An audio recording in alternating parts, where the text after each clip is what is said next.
Realty, Los Angeles, California. Welcome to our home buyer seminar. We get together every Wednesday at 5 p.m. Pacific time, 8 p.m. Eastern time, to talk about all things buying homes, and primarily first-time home buyers. Our goal is to educate you so you become comfortable and confident with the idea of becoming a homeowner. And I host other programs where we talk about rental properties and multifamily and remodeling and other aspects of real estate. But this is really a great on-ramp for somebody who's looking to buy their first property, and particularly one that they want to live in.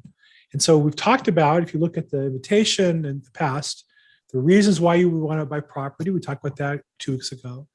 And then we outlined there's 7 steps. And one of them is the first one we talked about last week was your motivation, getting clear on your goal and why it was important to you. And then today we want to talk a little bit about the market statistics and how to understand what's happening in the marketplace, because you have to feel comfortable and confident making the right decision. And ultimately, I think you need to understand yourself what's going on, not have somebody spoon feed you what they're telling you. So, just welcome to our guests. A couple on the Zoom call, Francis, welcome, and Sarah. And then we have this being live streamed to YouTube and Facebook, so we'll have people there. And we'll try to put comments in on those social medias. I'll try to respond to them live or afterwards. But if you're on live, feel free to, on the Zoom call, feel free to either put in the chat box, and I want it to be interactive, or raise your hand, or just unmute yourself and jump in. I'm used to dealing with that, and so we're fine. Also, want to welcome a couple colleagues I have on the call as well. Patricia Castillo is a colleague of mine at XP Realty, and she's a real estate agent in Downey, California, which is, by the way, the Beverly Hills of the 562. It sure is. Say hi, Patricia. Hi, everybody. I'm so glad you guys are here with us today, getting this valuable information. I know it's going to be helpful for everyone on the call today. So thank you for joining. Great. And she'll be one who you can reach out to for additional questions, and she'll put information in the chat box. And then also David Segal is on the call. David is involved with a company that does credit cleanup. So one of the challenges people have when they become homeowners is your higher your credit score, the more money you're going to save. And David has a company. You want to just give us a quick intro, David, as to what you do and where you are? Hello. So my name is Ronan, and I'm with United Wealth Education. And I was hoping Charlotte will join me this week, but I guess she's on another call. And we actually help people improve their credit scores. We have quite a few products. We're just introduced, the company just introduced a new product. People that have issues with their student loans, something came out that we're actually just learning about, something very helpful, government help that people didn't know about and didn't utilize. If you guys have any questions, if anybody has any loans with student loans, we actually have some real good tools to help you with that. If anybody's renting and you need to increase your credit score, we can help you. Definitely 2 years or more, we can definitely help you there. It's funny, Bill, after last week, after our conversation, everybody that I'm seeing and meeting, the first thing I tell them is there's no bad time to buy a house. We talked about it, and there is really no bad time to buy a property. And I really, really, really believe that. It's my dad's philosophy. He accumulated a lot of wealth and a lot of real estate here in Los Angeles. And I absolutely love it. So. Well, excuse me. It's only a bad time if you drink water at the wrong time, the wrong way, then it's a bad time. Forgive me, everybody. Well, thank you. David and Patricia are resources, their information is in the chat box. And their job is to help you on the path. One of the, wow, I have a drinking problem. I drank water a little too quickly. Sorry. They are, along with me, here committed to helping you guys who want to go along the path qualify, because the first step we talked about before was getting your financing ready. And to do that, you needed the credit line, and then Patricia could help you with the lender getting prepared before you do that. So I also want to just thank our sponsor for this program is Mailbox Power. Mailbox Power is a service for business people, small business people, to help increase their business marketing wise with the cards and gifts and such. So if you're interested in the chat box, there's a link, mailboxpower.com/8 Charlie actually 5WT. And if you're a real estate professional, you get a discount as well to help you get started the process. It's a tool that I use for my business. Okay, so I wanted to kind of talk a little bit about the market. How do you know when it's a good time to buy? As David said, there's an ancient Chinese proverb, the best time to plant a tree is 10 years ago, and the best is right now, and the second best is 10 years ago. Meaning, really, we're not going to get wealthy by timing the market. We're going to get wealthy by following systems of procedures that people use to build wealth. There's a saying in politics that if you're not at the table, you're on the table. What that means is, in politics, if you're not in the decision-making process, the people there are going to make decisions about you. And you don't want that. You want to be involved in the process so that you can be successful or get what you want. In the internet, what I would say is, there's another saying, which is, if you're not paying for the product or service, you are the product or service.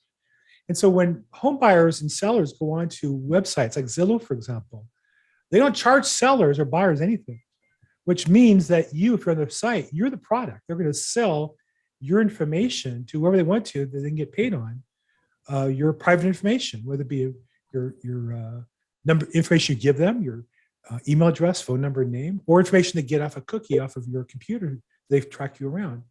And so they're going to sell the data. And so you have to understand that most content providers today, news organizations and websites, have a vested interest, and you need to know what it is when you see the information. And I say this because, having been in real estate for 36 years, having closed thousands of transactions in my career, literally billions of dollars worth of real estate, the information you get online, most of it is just nonsense.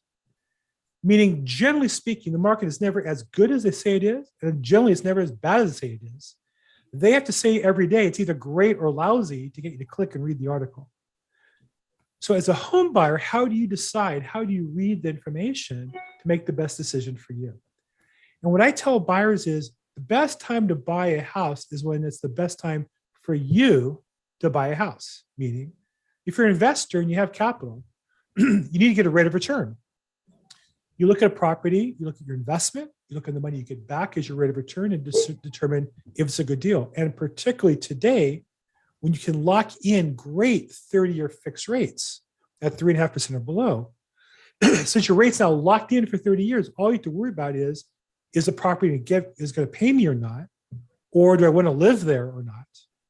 Because now my payment's locked in for 30 years. Your insurance will go up a bit. Your property taxes will go up a bit in California, more in other states by a faster rate. But your payment's locked in once you buy the property. So really, you have to look at the property in time and say, how much will it cost me? And that's why getting pre-approved beforehand is so important. Once you know your monthly cost, does that make sense to buy for that monthly payment this property? And do you want to live there because it's close to work, or it's close for your kids to go to school, or it's close to your family or friends? And if it is, you know the payment, you make the decision to buy the property. And if it doesn't make sense, you don't buy it. You don't buy property because you know it's going to go up 10% next year any more than you would buy cryptocurrency because you know it's going to go up 10% or more next year. That's called speculation. We don't speculate where we live. So when I'll warn you that most information I read in the internet is just too excited.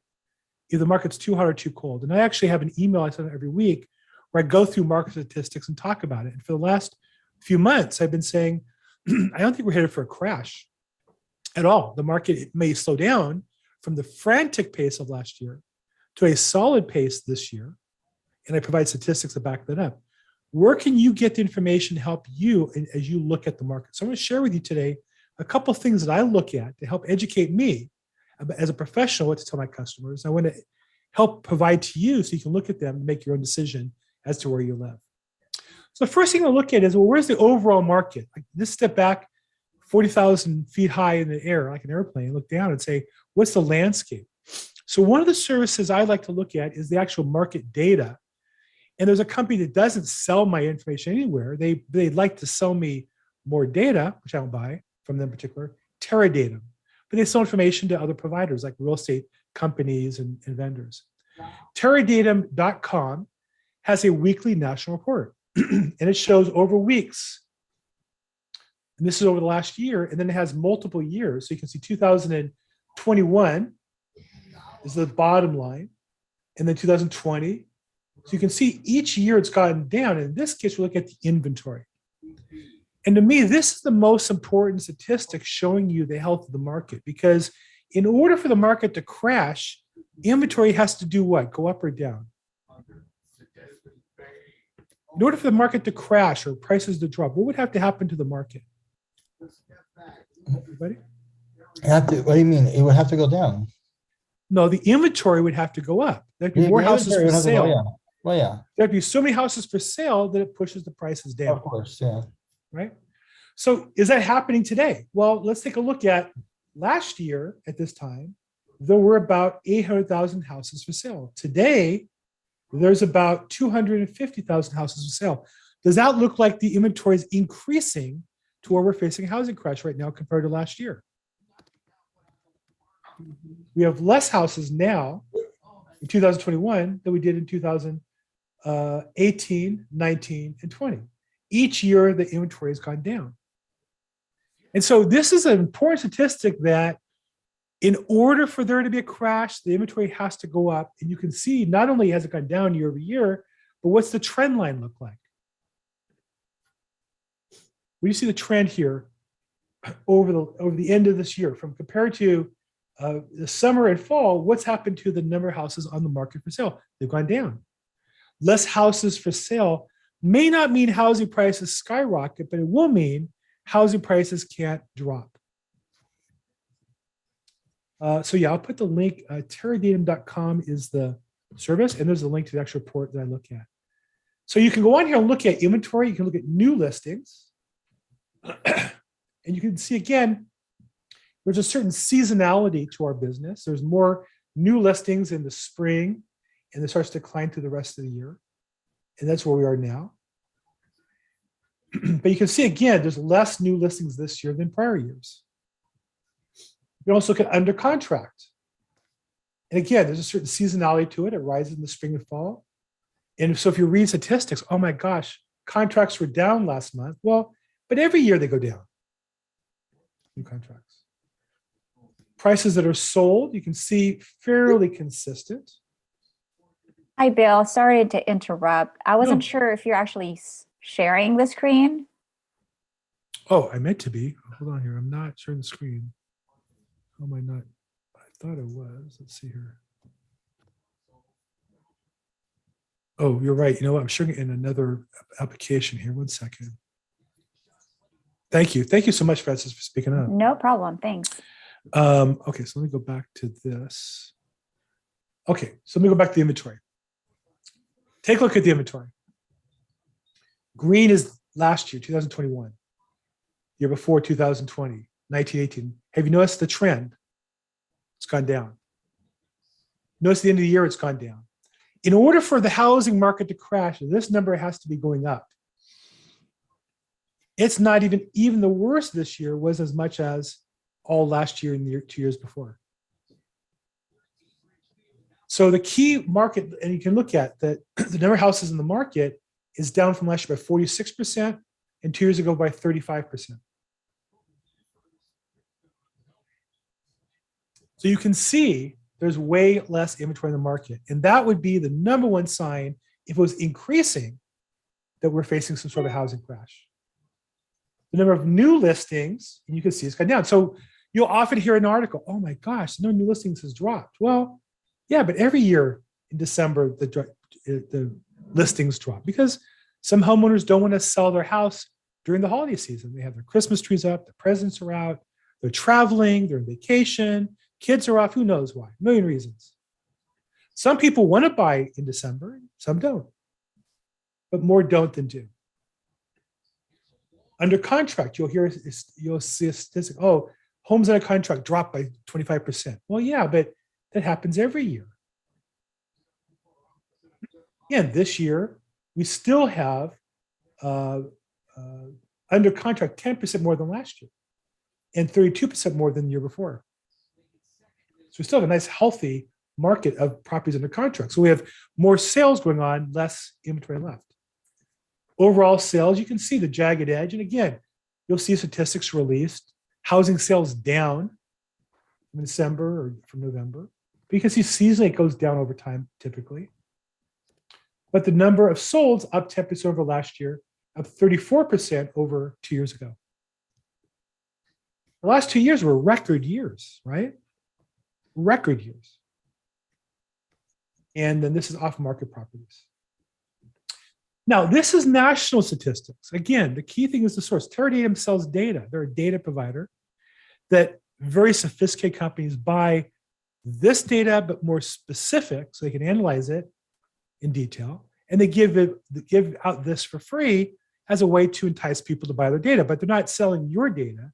You don't have to sign up for anything here. They're not going to send your information to a real estate agent or to an investor or a lender to get you to buy. So that's why I like this particular data set. Questions on this? I went through this quickly, but to me, this is the best source of data for the national market there is.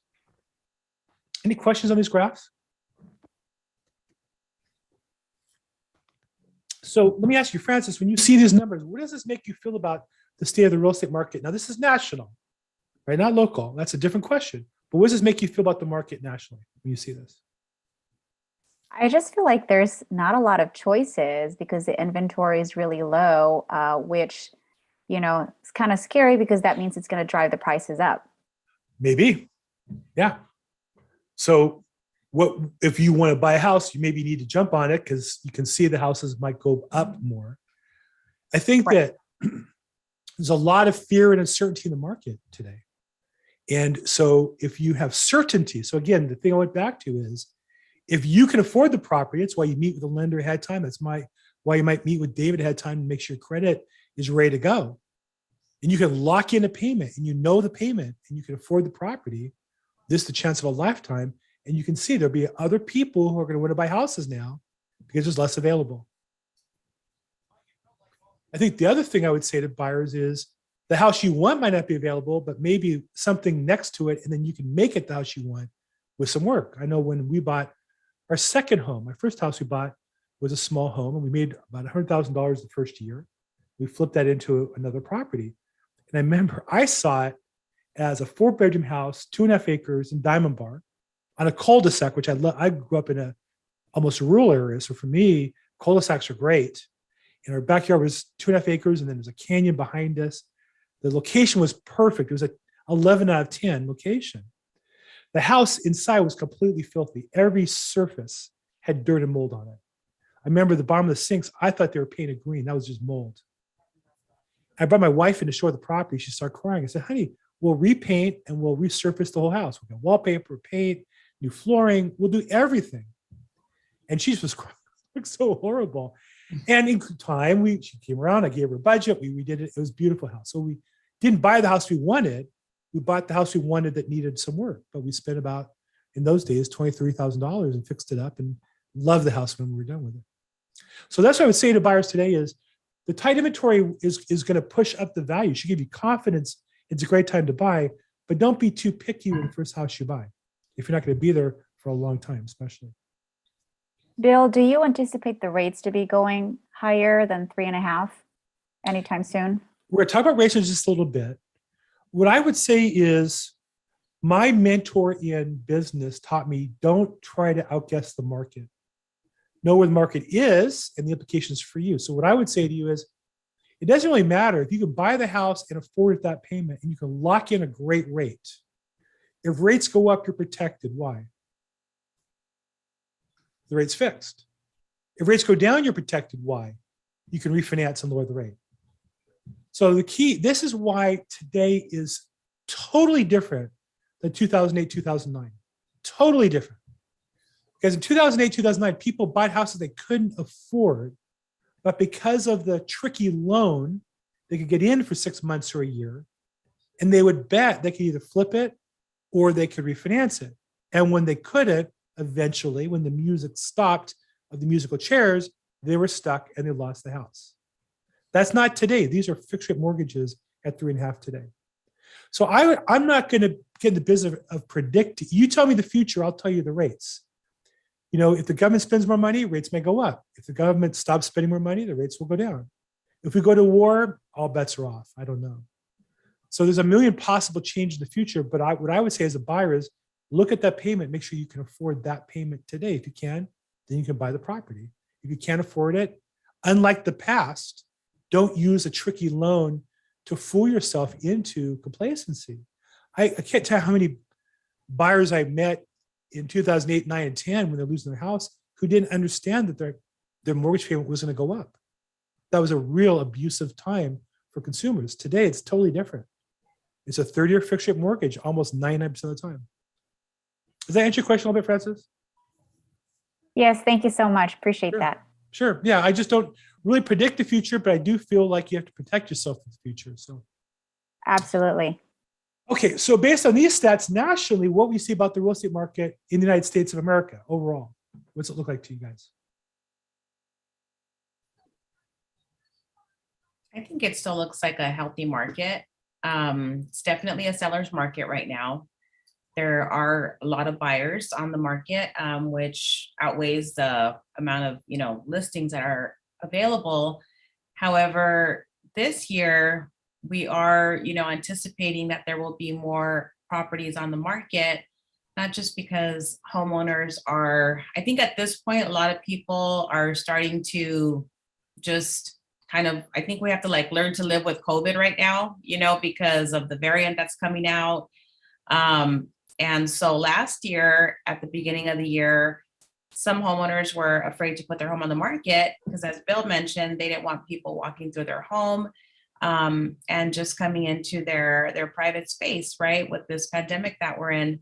But after the vaccine rollout and a lot of people getting their booster shots, more homeowners are now willing to put their home on the market. They're looking to cash out on their equity and possibly move out of state, or maybe they're looking at retirement, and so they're downsizing. So this year it looks like there's going to be more inventory on the market. There's also going to be a bit more competition on the buying side because of the wave of millennials that we have, that are coming into the market to buy their first time home as well. So rents are anticipated to go up this year as well. So as Bill mentioned, if you are looking into buying a home, the sooner you start, the better, so that you can have your credit checked, see if you qualify for a loan and what that price might look like. And we're not sure. I mean, nobody can really predict exactly what's going to happen in the market. These are all just estimations from the chief economists that we read up on. But throughout next year, the interest rates are going to possibly go up just a little bit more. So, if you are looking into getting pre-qualified, I would highly encourage you to just get started on that now. And if you need help, I can definitely help you with that too. Great. So that is great advice. I think, you got to prepare to be successful in anything in life. And real estate's no different than that, probably more so. It's a bigger game. It's a bigger part of our finances than anything else. Okay, so I wanted to show you next. Those were statistics nationally, but how about in California? Because our market is different. So here, the best source I'm aware of is CAR.org, California Association of Realtors. Why? Well, obviously, realtors want you to buy a house. That's what we do. I'll put the link in the chat box. But we're not selling your data here in number one. Number two, 99% of buyers are going to use a realtor anyhow. So this is where all of us, Patricia and me and all the other realtors in the state, pay membership dues, and we hire statisticians who show us statewide statistics which are available. And here's a whole market housing update you can see. And then individual areas. So in Los Angeles metro area, you can see in November how the median price went down a little bit. And over a year still was solid, but the number of sales in LA metro went down a bit. And so you can see is LA metro a little different in California overall, single family homes, not as robust as nationally. And so this gets to why when you look at data, you have to be careful about what are you buying. Now, if you're not buying in California, there's other states and there's other sources you should look at. But if you are, you have to be a little careful. What our numbers look like are different than other states. So for example, in Los Angeles, sales are down 9% from the year before. And all these numbers get very specific to the area that you're looking in, right? You have to be careful that what is the specific activity, what's the specific city, what's driving people in that area that's going to cause you to do business. I want to show you one other place they have on the website, a really good tool.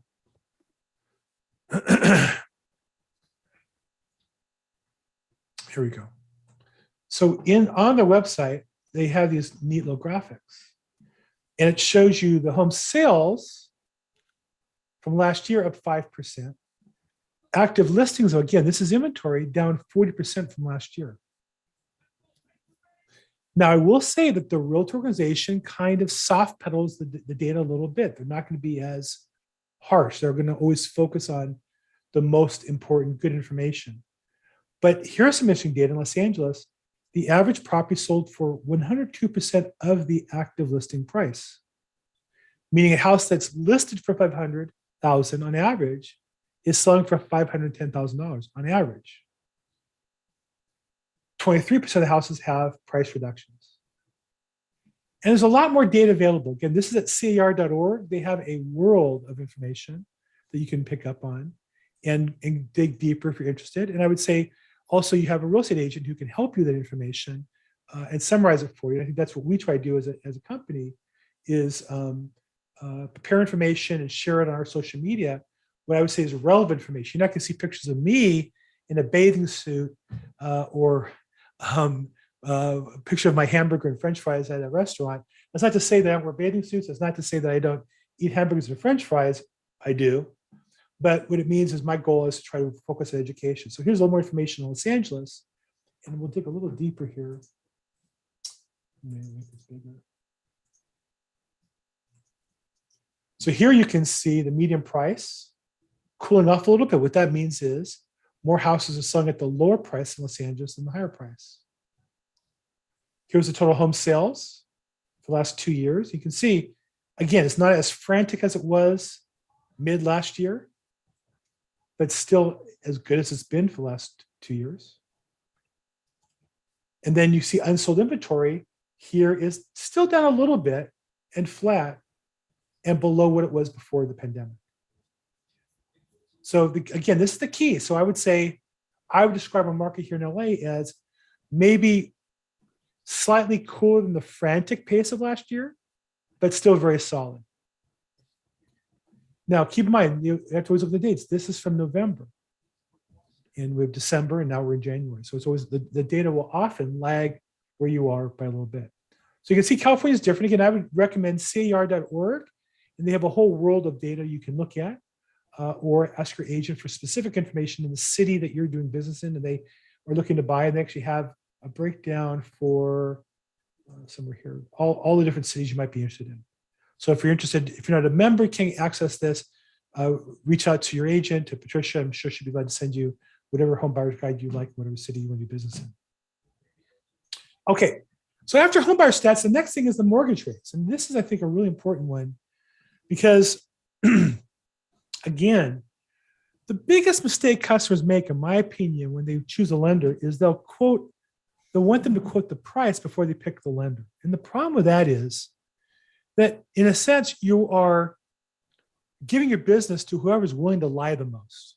If you want a website like LendingTree or Zillow, and you ask 100 lenders to give you a price, and then you ask 100 first and say, well, the best price I got was this, the next guy will match or beat that price because your rate's not locked in at that point. It doesn't really matter what they say. The only thing that matters is when you buy a property and sign a contract, then lock your rate. That's the day that the rate matters. And whether they're competitive or not before that doesn't matter so much. Now, some lenders post their rates online, and you can compare it to this website. And this will tell you about where a 30-year fix should be. And then if you look at the other types of housing, where is the mortgage rates? 15-year fixed, jumbo, or FHA. So if you're looking at an FHA loan, it will show you what the rates are for that currently. And as Francis pointed out, rates have gone up a bit, about 0.25% in the last week. And I believe if rates continue to rise, it will slow down the market. And that's why this week, today and yesterday, the rates went back down a little bit today, or leveled off the rise, not continuing to go up. Hard to predict the future. But what I would say when you shop for rates, you want to make sure the lender is competitive. But the most important thing is you need the lender who can get you the property. And the variance between the rate of two lenders you're going to choose at most is 1/8%, maybe a quarter. But in my experience, some lenders will get you the house and many won't. And so I did a training class for real estate agents that I work with on my team and other agents last week. And what we talked about was the number one thing was have a lender get your buyer fully pre-approved before you write the offer. So the buyer becomes like a cash buyer. And that the agent's willing to call the listing agent to sell them why they should take your offer. So let's go through this real quick.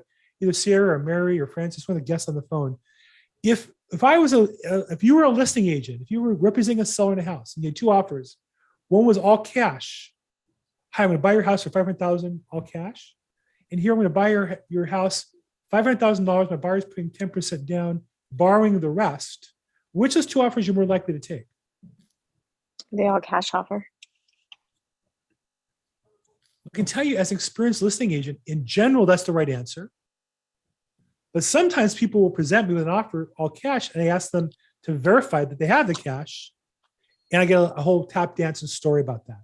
Okay. So the smart listing agent says, fine, I would see the proof of funds with the name of the person offering them the property, because you'll get proof of funds from Joe Smith's offer and the bank accounts from Mary Beth Jones.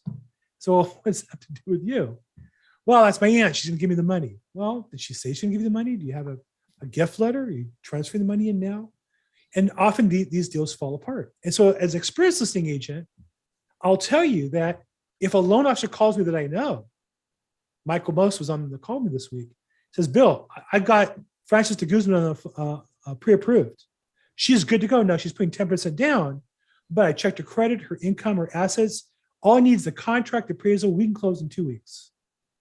To me, that's as good as the cash buyer because he's vouching for them versus the anonymous or unknown cash buyer. My job as a listing agent is to try to dig into the cash buyer and figure out who they are and verify them. But oftentimes, a good, solid finance buyer can be as good as a cash buyer. So my question to you is, what do you want to be? Do you want to be the borrower, the buyer who, because you're alone, you're going to lose out on the house? Or do you want to be the buyer who is as good as a cash buyer? Which do you want to be? Well, definitely the second. Right. So I would say to you is you want to check these rates. This is Mortgage News Daily is the website I use to track the mortgage market. And you certainly want to find a competitive rate. And so what I would say is the process that I recommend is when you work with a real estate agent, their job is to have a great lender or two to meet with you, to talk to you, to give you the confidence to move forward, to get prepared to buy the property. You might ask them the rate and then check it and make sure it's competitive. Maybe compare it to your bank that they're competitive. But remember, nobody's locking your rate that day. And any company that does, their rate's going to be high or their underwriting will be too strict because it's a very competitive market. They don't make that much per loan. So I would say to you, use this website. And that way, what happens is, you have lenders who, well, you told me you were locked in and now they're nitpicking your file. Guess why? Because they didn't lock in your rate. They took your loan a month ago at 3%. They told you they locked it in, but now they have to buy it at 3.5%. They can't afford it. So it's easier to decline your loan than it is to pay the 2 or 3% it costs to deliver the loan they promised you. And that's what happens when rates go up, is the lenders will start declining loans. And as a former lender, I've seen that happen. I had Bank of America. In 2008 and 2009, it was so bad. Wells Fargo, Bank of America, Chase, they just reneged on commitments openly. They just told management, you need to decline all the loans in your pipeline. Find a reason why. Your job is to find a reason why. We're going to rate you on what percentage you cancel out. So I'm not saying you have to worry about this. I'm saying play it smart. Understand that it only matters once you lock in. Now, if you work with a lender, sometimes getting pre-approved takes a day or two. Sometimes it takes you weeks to get ready. And then you shop for a house, you write an offer, you have a contract accepted. Well, now you decide what you want to do with the lender. At that time, shop again and make sure they're still competitive. And a good lender, at that time, when you come back and say, hey, so-and-so is cheaper, they'll find a way to make that work for you. That's their job. I know I recommend the guy that I do, Michael, most, because he'll make it right by you one way or the other. That's what I can tell you. Patricia makes a good point. Go ahead and share that point, Patricia, with our group. Oh, thank you. Yeah, I was just commenting in the chat that once you are, ready to get pre-approved, you want to keep an eye on your rate lock because it will have an expiration time period. So if it's good for 30 days or 45 days, it might be good for 60 days, but you want to make sure you have enough time to basically shop for a home and close before that rate lock expires. Otherwise, you could be hit with a rate lock extension fee. And that all depends on your loan amount and how long you need the extension for. So you want to make sure that you're keeping an eye on that. The other option you have as well for interest rates, you do have an opportunity to buy down the rate. So if you qualify for, let's say, a 4% interest rate, but you'd like to get maybe a 3.5 or 3.25 interest rate, you can also talk to the lender about that and what the cost would be to buy down the rate, because more than often it's beneficial to buy down the rate if you feel like you're going to be in the property for many years, and you may not even have to refinance again if you get a low enough rate.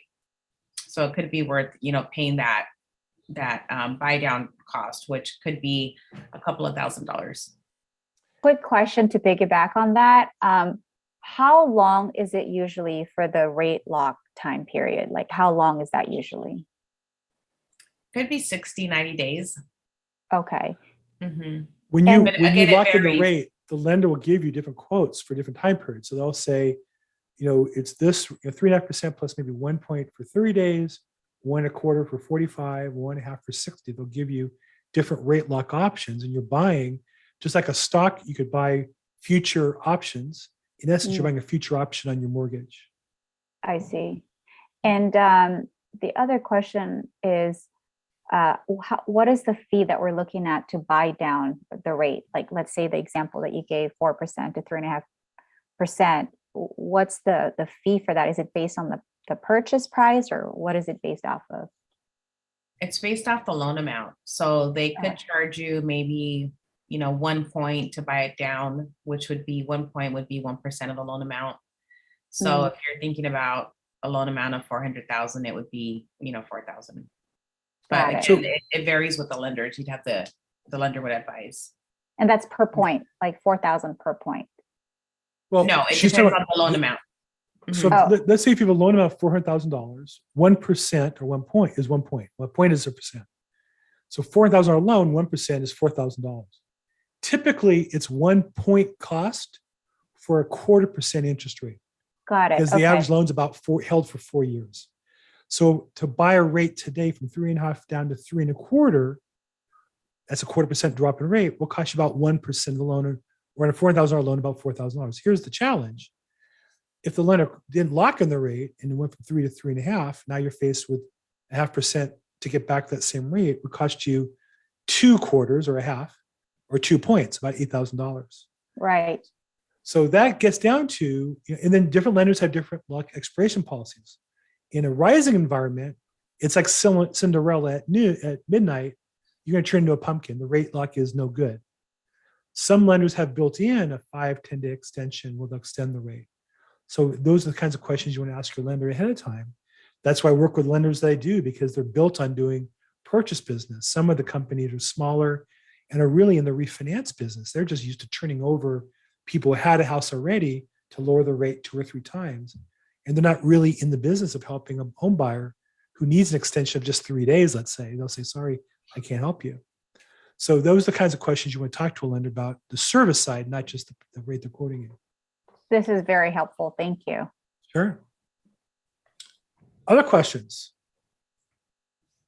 Any questions on credit with David, or loans, or buying a house with Patricia, or any market information? Again, I would say if you have any questions about market statistics in California, reach out to Patricia. She can get you those information I gave in California for your particular city you're looking for. And if you have questions regarding credit, I know David put his information in the chat box. Not seeing any other questions. I know we covered a lot today. I talked quickly. Hi. My question is there any programs that help out like with the down payment or closing costs? The down payment, or what was the other question? The down payment or closing costs? Sure. So two different questions. One is down payment. There are a number of different programs. Now, the challenge with the programs is sometimes the government's come up with a great idea. Different cities have different programs that sound great.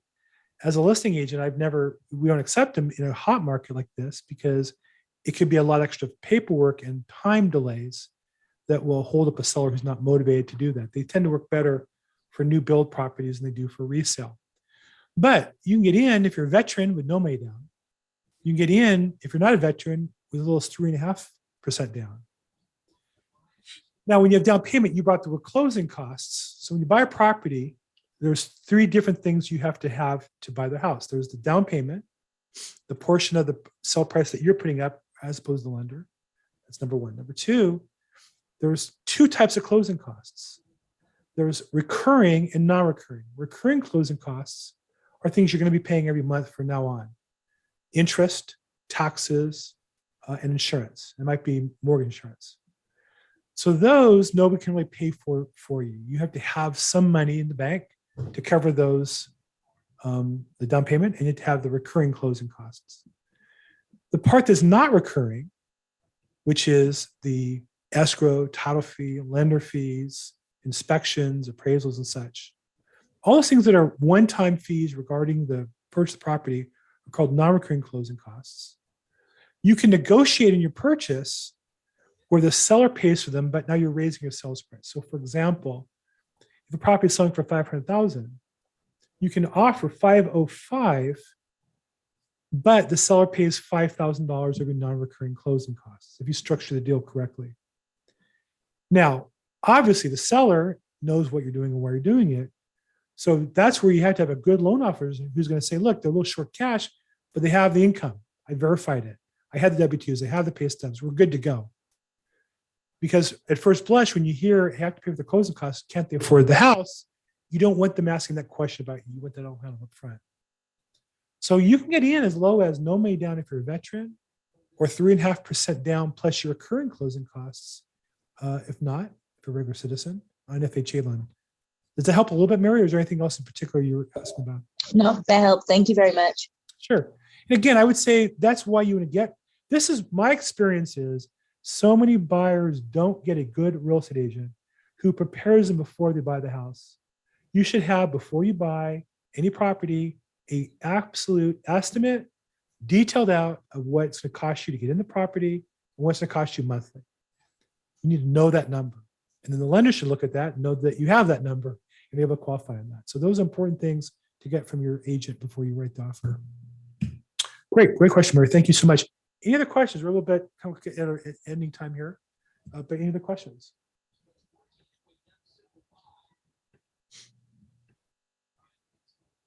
No? Okay, good. Well, David, any last things you want to say about credit cleanup and how they can save money on getting a loan? Call us. Give yourself a gift of clean credit in the beginning of the new year. We're very, very excited to help you people. Like I said, we have new products for all you people that are renting 2 years or more. We can boost up your score by 3 digits. I mean, it happened to our clients, and we're very excited to help people. We're a financial literacy company, and that's what we're trying to do for people. So call us 212-518-3929, credit repair 90210, and the company is United Wealth Education. Call us, we're waiting. Great. Well, thank you for your help today. Appreciate it. Patricia Castillo, any last words you want to say for people looking to buy their first house? Yes, I just wanted to, sorry, I was trying to mute myself. I just wanted to thank you all again for being here today. I know Bill has provided us with so much valuable information. And, again, I would encourage everyone to get started sooner than later. It'll definitely save you money in the process. And especially if you're renting, rents are going to be going up this year as well. So, there is more inventory coming. So it's better to get a head start on your pre-qualification or possibly dealing with your credit challenges ahead of time. So as the year progresses, you'll be in that position to start shopping for a home once you get your pre-qualification. And of course, I'm here if you have any questions. You can always email me, text me, or call me 323-365-9909. All right, Patricia, thank you so much. And for all of you, thank you for being on the call today. Our goal here is to help you achieve your goal of buying your house when you're ready to. It's not a question of if, it's only a question of when, and you want to do the work to prepare to get yourself in position. It's not how much it's going to cost you, it's can you save money and build wealth as much as possible for you and your family. So I'm Bill Gross. We do this every Wednesday, 5 p.m. Pacific time, 8 p.m. Eastern. We stream it live on YouTube and Facebook and social media. Feel free to reach out to me if I can help, or my team, Patricia and David. We're here to help you. We do this every week to be of service. So thank you all very much.